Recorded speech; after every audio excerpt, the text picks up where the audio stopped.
The teen's eyes widened with recognition, then narrowed with suspicion. Barron Trump stood before her, hand extended in an offer of help.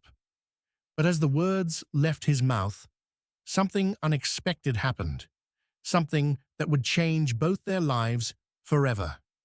In that moment, as the teen's lips parted to form a response, the air crackled with tension. What came next would send shockwaves through social media and challenge everything we thought we knew about privilege, compassion, and the power of human connection. The bustling streets of New York City faded into a blur as Barron Trump's gaze fixed on a solitary figure in a nearby alley. His rare solo walk had taken an unexpected turn, his attention captured by a teen struggling with an oversized backpack, spilling art supplies. Barron hesitated, his designer shoes scuffing against the pavement. The teen's body language shifted from exhaustion to wariness, electrifying the air between them. Unspoken assumptions hung heavy, a stark reminder of their separate worlds. A memory flashed, his mother's voice reminding him of compassion. With a deep breath, Barron extended his hand. The teen's eyes narrowed, darting from Barron's immaculate clothes to the distant Secret Service agent. The weight of scrutiny made Barron's next words feel clumsy. "Hey, do you need any help with that?" Barron winced at his own polished voice. "I don't need your charity." The bitter response made Barron flinch. Stunned, he watched the teen shoulder past, staggering under the backpack's weight. As the figure melted into the crowd, Barron grappled with an unfamiliar feeling of impotence. The Secret Service agent appeared. "Everything all right, sir?" The question hung unanswered. Barron's mind raced, replaying the encounter. He'd seen the struggle etched into the teen's face. Why such hostility? His last name, usually a source of pride, now felt like an anchor. As he resumed walking, his steps were slower. The comfortable certainties of his world had been shaken. He'd always believed in kindness, but faced with rejection, he wondered if his understanding was as flawed as his approach. The rest of his outing passed in introspection. Barron found himself noticing details he'd overlooked before. The tiredness in a street vendor's eyes, the determination in a courier's stride. The encounter had shifted something within him, leaving him searching for solid ground in a suddenly complex world. The gilded elevator doors slid open, revealing the opulent halls of Trump Tower. Barron stepped out, his footsteps echoing in the vast space. The teen's face from the alley refused to fade from his mind, a mix of defiance and something else he couldn't quite place. Was it fear, resentment, or perhaps a reflection of his own inner turmoil? As Barron made his way to the penthouse, memories of his struggles with public perception flooded his mind. The constant scrutiny had become an invisible weight pressing down on his shoulders. He recalled overheard conversations at charity galas, hushed whispers that fell silent as he approached. Snippets of news reports questioning his character played on a loop in his head. His phone buzzed, offering a momentary distraction. He scrolled through his carefully curated social media feed, pausing on a photo from a recent school event. In it, Barron stood with classmates, their faces lit up with genuine laughter. The contrast between that fleeting moment of connection and his current reality felt like a chasm, growing wider with each passing day. As night fell, Barron found himself drawn to the windows. The twinkling lights of New York spread out before him, a tapestry of countless lives intertwining below. How many of those people, he wondered, saw him as nothing more than a name, a symbol of privilege and power? How many would react like the teen in the alley, rejecting any gesture of kindness? The realization hit him with unexpected force. His encounter had forced him to confront his own isolation, the carefully constructed walls that both protected and imprisoned him. For the first time, he acknowledged the deep-seated longing for genuine connection, for relationships untainted by his last name or his family's reputation. In that moment of clarity, Barron made a decision. He couldn't change how the world saw him overnight, but he could take a step towards understanding the world beyond his gilded cage. With newfound resolve, he reached for his phone and scrolled to a rarely used contact, a classmate who had once mentioned volunteering at a local community center. The next morning, Alex pushed open the heavy doors of the community center, their shoulders slumped under the weight of more than just their worn backpack. The building's faded walls and scuffed floors stood in stark contrast to the gleaming towers of Manhattan, visible through the grimy windows. As Alex began setting up for their art class, the room's emptiness echoed with the ghosts of budget cuts and broken promises. Paintbrushes clattered as Alex's hands trembled, their mind replaying yesterday's encounter with Barron Trump. The memory mingled with a lifetime of disappointments, each rejection and sidelong glance a fresh wound. As they arranged tubes of paint, some nearly empty, others carefully rationed, Alex's jaw clenched, remembering the casual offer of help from someone who'd never known true struggle. The room slowly filled with other teens, each carrying invisible burdens beneath practiced smiles and carefully cultivated indifference. Alex took a deep breath, steadying their voice as they demonstrated a new watercolor technique. The brush danced across the paper, but Alex's eyes were distant, seeing not the blooming colors, but the shocked face of a privileged boy on a busy street corner. A phone chirped, shattering the fragile concentration. "Guys, check this out," a student called out, her voice tinged with disbelief. "Barron Trump was spotted at the shelter on 4th. What's he doing there?" The room erupted in whispers and speculation, a wave of curiosity and cynicism washing over the group. Alex's grip tightened on their paintbrush, knuckles white as a whirlpool of emotions threatened to pull them under. Anger battled with confusion, pride with a nagging sense of shame. The brush moved almost of its own accord, and Alex found themselves unconsciously incorporating elements of yesterday's encounter into their artwork. The sharp angles of Trump Tower softening into the hunched shoulders of a boy trying to disappear into his hoodie. As the class progressed, Alex's painting took shape. What started as an abstract swirl of emotions began to reveal layers, assumptions made, judgments passed, all mirroring the very prejudices Alex had faced countless times before. The familiar sting of being dismissed based on appearance or circumstance took on a new dimension as Alex recognized their own snap judgments reflected in the canvas. The final bell rang, startling Alex from their reverie. As students filed out, chattering about after-school plans and the latest gossip, Alex lingered. They stared at their creation with new eyes, seeing not just a painting, but a mirror. The gnawing sense of unfinished business grew, a realization that perhaps there was more to yesterday's story than a simple act of charity rebuffed. The shelter buzzed with activity, a kaleidoscope of humanity in motion. Volunteers bustled about, their faces etched with determination and compassion. Visitors shuffled through the line, some with eyes downcast, others scanning the room with wary curiosity. Amidst this whirlwind of activity, Barron stood apart, his gaze sweeping the room for a familiar face. He had come armed with a plan, rehearsed words of apology and offers of genuine assistance tumbling through his mind. But as he moved through the space, fragments of overheard conversations pierced his carefully constructed script. A woman spoke of choosing between medication and food. A man recounted losing his job after a workplace injury.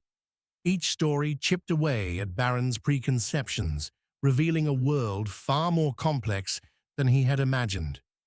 A volunteer approached, her smile warm and welcoming. "First time here?" she asked, mistaking Barron for just another teenager looking to help. The anonymity washed over him, both liberating and disorienting. He nodded suddenly at a loss for words. "Great.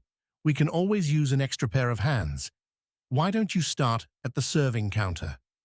She handed him an apron, the fabric worn soft from countless washes. Barron slipped it on, the act feeling strangely ceremonial. He rolled up his sleeves, each fold a small rebellion against the starched perfection he usually presented to the world. Behind the counter, Barron found himself thrust into a rhythm of serve, smile, and nod. Each interaction, however brief, pulled him further from his comfort zone. An elderly man's trembling "thank you" lodged in his throat. A child's gap-toothed grin as she received an extra roll sparked an unexpected warmth in his chest. The door swung open, and Barron's heart leapt. Alex stood in the entrance, backpack slung over one shoulder, paint-stained fingers curled around the strap. Their eyes met across the room, and time seemed to hiccup. Alex's expression flickered. Surprise, wariness, something unreadable, before settling into a mask of careful neutrality. Barron's carefully prepared speech evaporated. He watched, pulse quickening, as Alex approached the counter. The air between them crackled with unspoken words and half-formed judgments. Barron braced himself for confrontation, for the stinging rejection he felt he deserved. What happened next stunned them both. Without a word, Alex reached for an apron hanging nearby. With practiced ease, they tied it on and stepped behind the counter, taking up position next to Barron. The simple act hung, suspended between them, fragile as spun sugar. "The mashed potatoes are popular today," Barron offered, his voice barely above a whisper.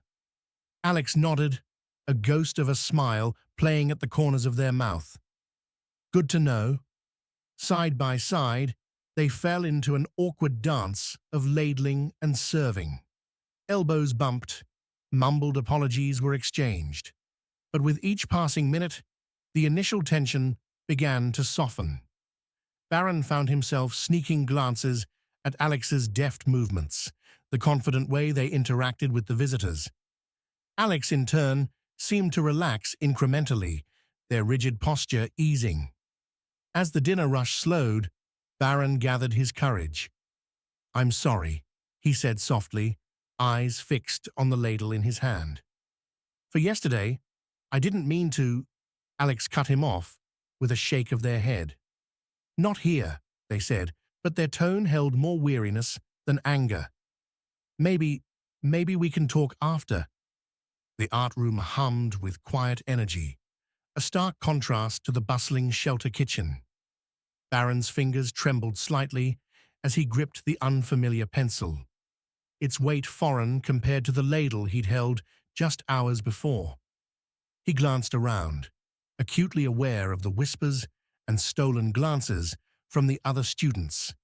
Their curiosity was palpable, a mix of excitement and wariness at having a Trump in their midst. Alex moved through the room with easy grace, offering gentle guidance and encouragement.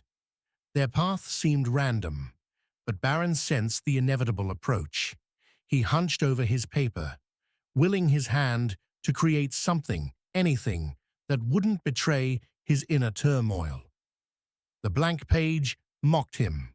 Each hesitant stroke felt like a confession, revealing more than he intended. The isolation of his world, the desperate desire to connect, it all poured out through that graphite tip. Barron's frustration mounted with every botched line, each eraser mark a reminder of his inadequacy in this unfamiliar terrain. A student nearby muttered something about silver spoons, and Barron's shoulders tensed. He'd heard it all before, but here, stripped of his usual armor, the words cut deeper. He pressed the pencil harder, willing the page to absorb the maelstrom of emotions he couldn't voice. The soft scuff of Alex's shoes announced their presence behind him. Barron held his breath, waiting for the judgment, the pity, or worse, the realization that he didn't belong here. The silence stretched, heavy with unasked questions. "Your lines are interesting," Alex said finally, their voice neutral. "What were you trying to capture?" The simple question cracked something in Barron. Words he'd held back for years suddenly spilled out. "I don't know," he admitted, his voice barely above a whisper. "Everything's always planned, always perfect. But this," he gestured at the chaotic scribbles, "this is how it feels inside, all the time." Alex's intake of breath was almost imperceptible. For the first time, they truly saw Barron, not as a symbol of privilege or a name plastered across buildings, but as a peer, grappling with his own form of struggle. The weight of expectations, the cage of a famous name, it all came into sharp focus. "Art isn't about perfection," Alex said softly. "It's about honesty." They pointed to a particularly dark, tangled area of Barron's drawing. "This speaks volumes, maybe more than you realize." Barron looked up, meeting Alex's gaze. The understanding he found there threatened to undo him completely. He nodded, not trusting his voice. The class ended, students filtering out with curious backward glances. But Barron and Alex lingered, the shared moment having laid a fragile foundation. Neither spoke, both acutely aware of the vast gulf between their worlds and the unexpected bridge they'd begun to build. The soft glow of a smartphone screen illuminated Alex's face as they scrolled through their social media feed. Their eyes widened with each swipe, a mix of disbelief and anxiety settling in their chest. What had started as a quiet moment of connection in the art room had somehow morphed into a viral sensation. Hashtags about Barron Trump and the mystery teen were trending, blurry photos flooding every platform. Across town, Barron sat in his room, his own phone buzzing incessantly. The story of their budding friendship had taken on a life of its own, spinning far beyond their control. Some praised him for stepping out of his golden tower, while others accused him of orchestrating a publicity stunt. They met at a small cafe, choosing a quiet corner away from prying eyes. "I never meant for this to happen," Barron said, his voice low and strained. "I just wanted to be normal, I guess." Alex nodded, understanding etched in their features. "I know, but now everyone's talking about my inspiring story of overcoming adversity. They don't even know me." As days turned into weeks, the media frenzy evolved.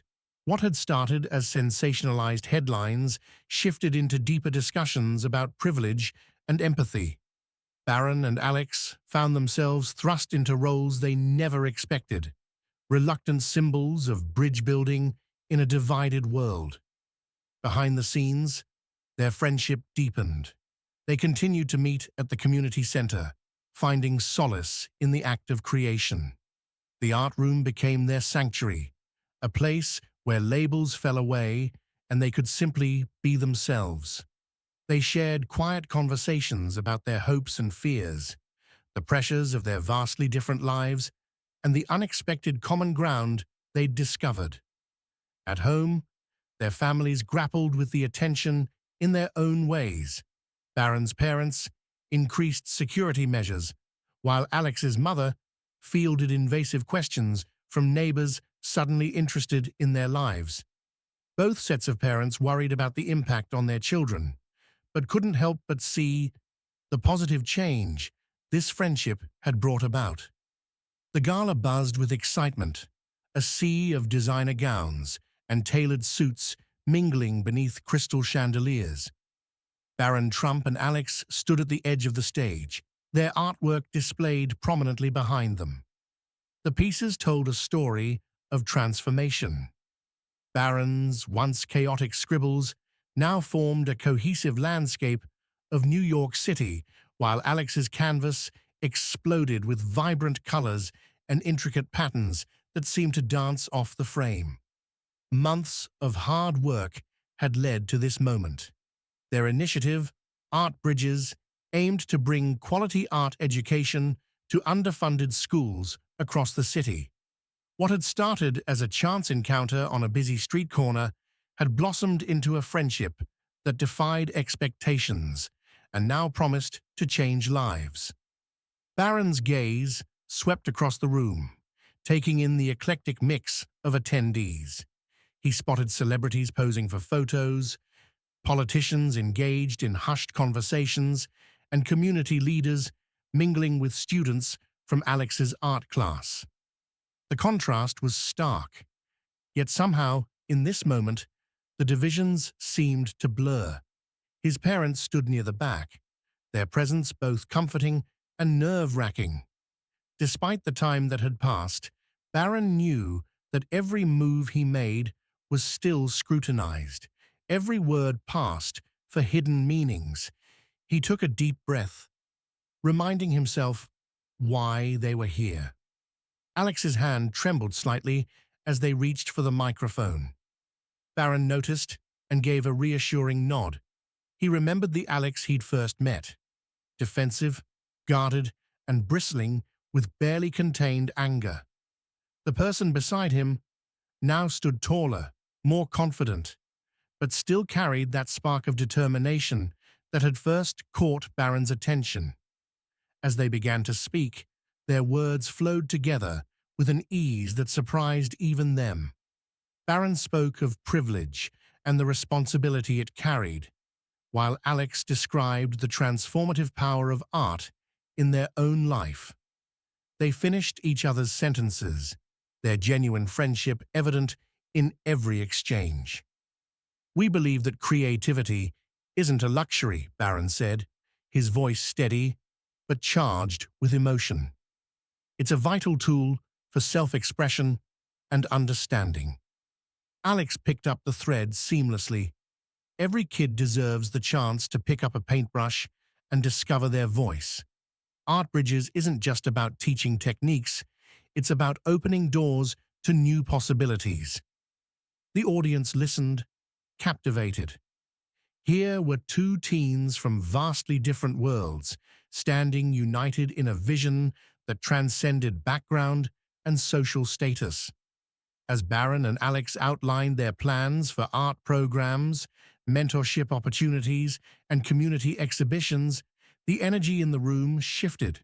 Phones were put away, conversations hushed, and all eyes focused on the unlikely pair on stage.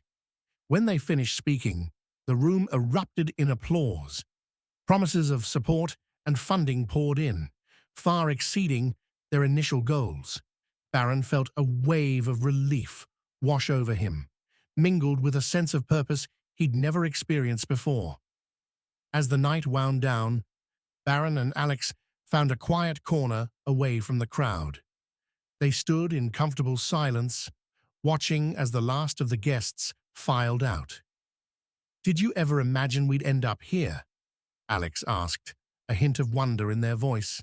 Barron shook his head, a small smile playing at his lips. "Not in a million years, but I'm glad we did." The once viral story of Barron and Alex had faded from the headlines, but its impact lingered like a quiet whisper in the bustling city. Their journey from strangers to friends had touched something deep within those who witnessed it. In the weeks that followed, small acts of kindness bloomed across New York like wildflowers after a storm. A banker in a tailored suit helped a homeless man navigate the subway. A group of teens started a community garden in an abandoned lot. As the autumn air grew crisp, Barron and Alex found themselves changed in ways they were still discovering. Their friendship, forged in the crucible of public scrutiny, had weathered the storm and emerged stronger. They shared quiet moments in the art room, brushes moving in tandem, creating worlds only they could see. In those moments, the labels that once defined them, the privileged son, the struggling artist, seemed to dissolve like watercolors on wet paper. Their story challenged us all to look beyond the surface, to see the person beneath the persona. It left us wondering, what connections might we miss in our daily lives?